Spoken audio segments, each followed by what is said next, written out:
So there are two gazebos here. You can see them behind me, I think. This is where they do their nightly fire pit. Off to the side over here is the dog park. And then the pool is right behind me over here. It's a lovely campground. It's beautiful. It's very well decorated.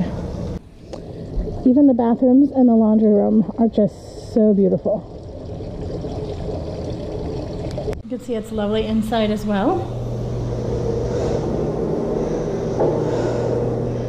The bathrooms are clean, the showers are clean. They've even got fancy sinks. And the laundry room is just adorable. There's all these cute signs. It's nicely appointed. They have great chairs. And a little reading nook. Some rules about children. They're not allowed to go anywhere unsupervised, which is okay. I understand the rules. But the kids are a little disappointed with that. The real problem came when one of my children, I won't say who, left a Google review while we're still here. Which, you know, he was truthful and honest and he wasn't rude. But, you know, you really don't do that while you're still at a campground. And I got an email from the owner who complained about me not supervising my children and explaining to them why there are rules, which I did explain to them why there are rules. And she didn't outright ask me to take it down, but she said that it will damage her business. And then she responded to his review in a really unkind way, to not use any naughty words. So that it's kind of soured our opinion of this park, which we really wanted to love because it is beautiful. And it does have okay Wi-Fi. That was actually kind of the other problem with the Wi-Fi. When we first checked in, I asked for clarification because in their rule packet or whatever, it says that they reserve the right to shut off access to the Wi-Fi if you stream too much. So because Doug needs access to the internet for his work, I just wanted clarification, whether it was based on our access code or based on the devices. Should I just tell the kids not to use it at all or just a little bit? And her response was, well, you should just tell the kids not to use the Wi-Fi at all because there are adults here who really need it. So I was not really a fan of that either. But, you know, we're only here for a week. And there are plenty of good things about this campground. And if you don't have kids, I'm sure it's lovely. We just haven't felt very welcome. Alright, today we're in Mobile, Alabama. We are going to check out the Exploreum using our Science Center reciprocal passes. So we're excited to get in out of the, well, it's not really cold, it's a little chilly, but it should be fun. Let's come on and see.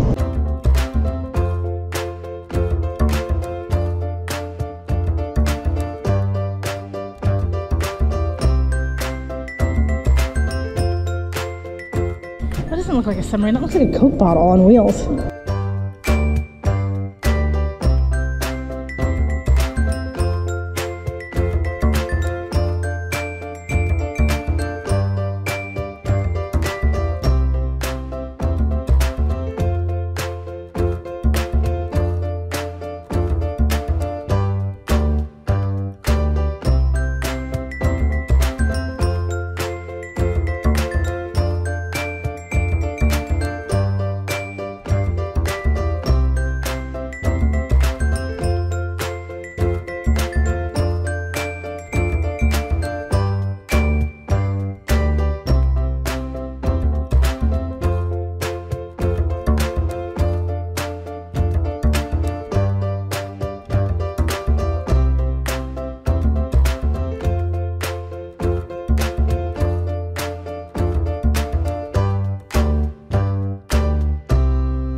And Niles found a train. So this is the Grand Prix. We're going to see which wheel goes faster with the weights on the inside or the weights on the outside. Ready? I'm going to give it a push. Is that cheating? Yeah.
Wow, that's what your heart does inside your body.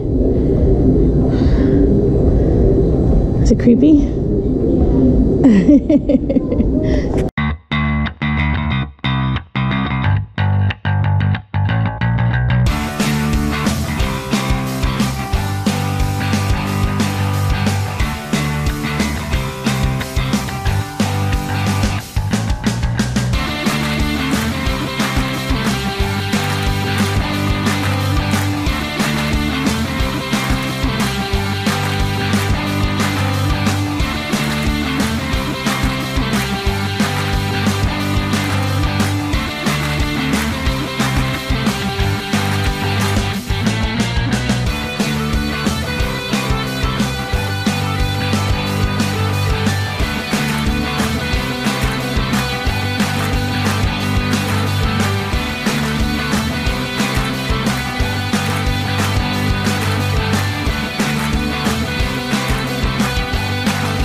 Well, I think the best time to come to the Exploreum is afternoon on a weekday because it is empty here. It doesn't have a whole lot for older kids, except the Bodyworks thing is pretty cool. It's got a lot for younger kids, but we've certainly found enough to keep ourselves entertained for an hour or two. So it's pretty cool. We're having fun.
Colin and Niall to the Foley, Alabama train museum. It's actually an old train depot that has a museum with a lot of history of Foley, Alabama. And then there's a giant 20-foot by 60-foot model train exhibit. There's also a caboose you can go into, and a full-size caboose and an engine. It's totally free, and it's on a nice park. There's a really nice park here as well. So it's a kind of a nice, fun, cheap place to stop, and we're enjoying it. So, bye. The Caboose Club, a group of dedicated model railroad train builders, is pleased to announce the opening of the new 20-foot by 60-foot train layout at the Foley, Alabama Railroad Museum. It looks like a giant Lego piece. It's a giant wrench and a giant padlock. I wonder what those are for locking up.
So the University of South Alabama has a free archaeology museum, and that's where we're going today to check it out. So Colin, this is like the type of computer I used when I was in elementary school.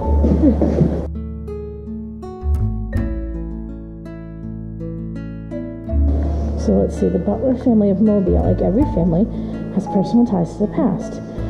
Their ancestor, Lucretia Perryman, was born into slavery in 1836 in North Carolina. In 1869, no longer enslaved and uprooted by the turmoil of the Civil War, Lucretia and her husband Marshall purchased property on the outskirts of Mobile, and there raised 11 children. She helped others as a midwife, a prestigious and respected profession, until lobbying by the American Medical Association ended the practice. Lucretia Perryman died in 1917, but remains an inspiration to her family and community. So by her medical practice, she acquired the possessions of middle-class America. So she started out as a slave, but was a talented midwife, and rose economically to be middle class. Oh, this is from a well at her home. They uncovered this stuff in the well. The smaller blue bottle, it says infant's food.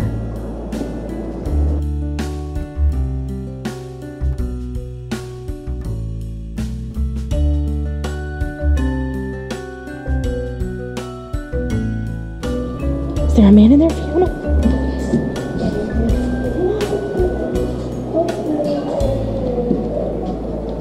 And it's an inn? Is that right? It's an inn?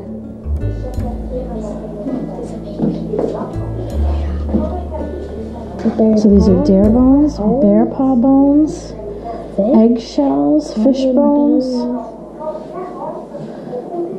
Wow.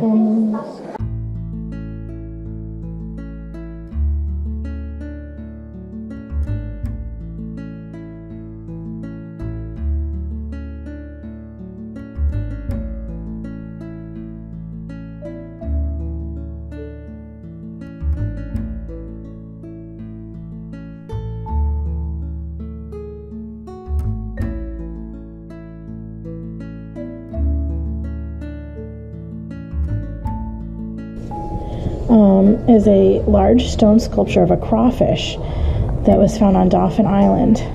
It's one of the most important archaeological artifacts ever discovered in southwest Alabama.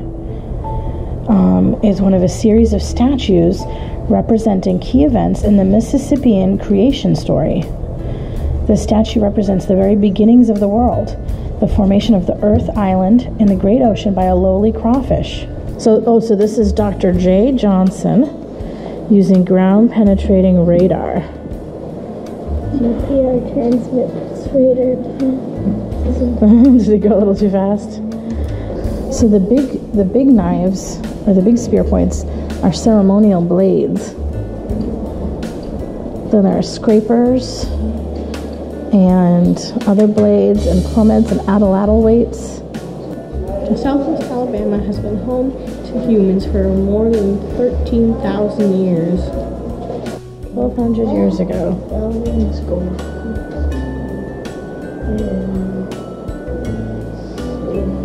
Coast today. They have an archaeologist and lots of buildings.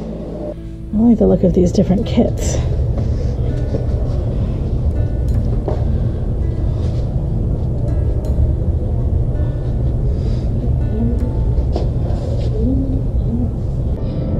We just finished up at the Archaeology Museum at the University of Southern Alabama, and I think it was really fun. So what did you get at the gift shop, Fiona? I got this, and I will get a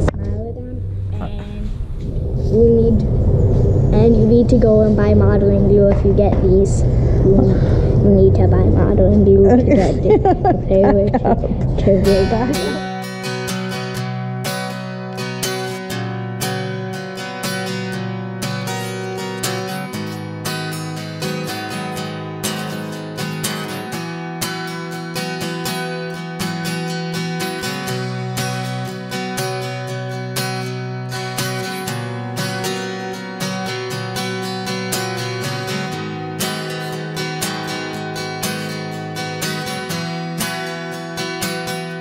So about an hour south of Mobile is an island called Dauphin Island, and there's a sea lab Exploreum. It's kind of like a little aquarium, I guess. That's where we are today. We got some packets for school kids or homeschoolers or whatever that the kids are trying to fill out while we're exploring, which is nice. It gives us some direction for our exploring the museum, and we're having fun, so come see.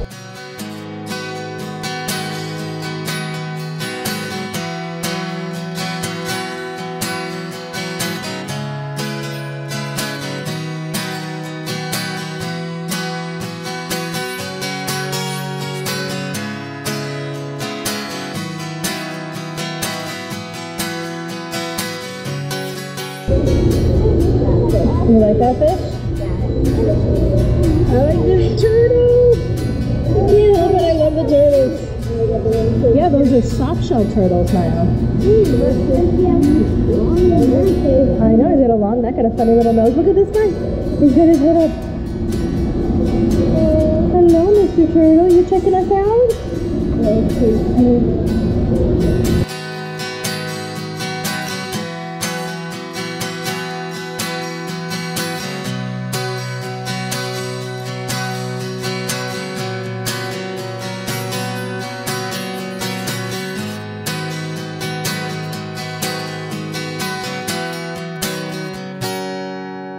Guys, go and touch him! Touch his wing! His wing is right there! Did you touch him? Yes. What did he feel like? Slimy. Touch him! Touch him! Did you get him? I felt it. It felt weird, like right here. I felt something. Did it feel kind of slimy? It felt weird. Yeah. I felt something like hit right here. Yeah. It felt weird.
Our video.